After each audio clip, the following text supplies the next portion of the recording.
akọni pọ̀ nílẹ̀ yìí tán lé nírinwó. Àkàndé ènìyàn tán tó ṣàkúnlẹ̀ bọ́lọ ṣálálu tí wọ́n wáyé ń ṣàìrè pẹ̀lú ìwà àwòkọ́ṣe tó gbóúnjẹ fẹ́gbẹ́. Ayé ń ṣèrántí akitiyan wọn tó ránṣọ wọn àrà.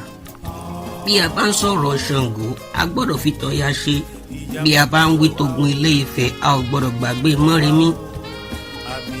Mọ́remí akíkanjú abo ẹlẹ́yinjú àánú.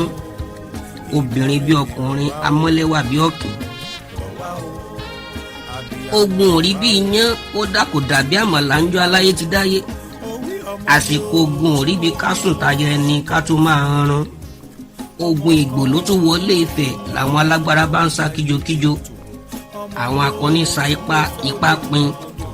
Ogun Ìgbò kẹ́rù ìlú kan gógó. Ó kọni lóminú pọ́ba aládé wà nínú ìwárìrì.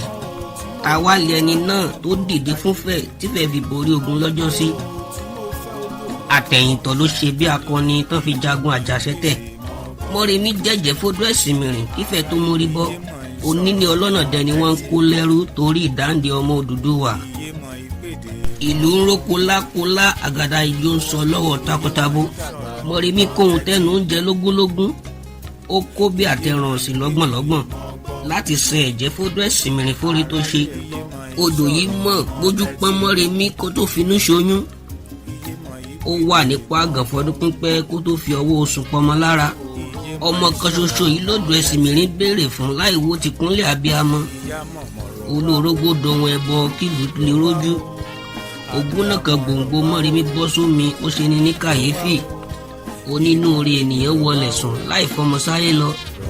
Ni Mọ́remí bá dòrìṣà tọ́mọ aráyé ń bọ gẹ́gẹ́ bí akọni. Ìwúrí lèyí jẹ́ fún gbogbo abo ayé. Ẹ̀kọ́ pọ̀ lára Mọ́remí tó yẹ kí gbogbo abo kan láwòkọ́ṣe. Ibi ọkùnrin tí ń rákòrò láti ṣohun tó jọjú, obìnrin lè gbàbẹ̀ dìde láti ṣohun àrà ọ̀tọ̀.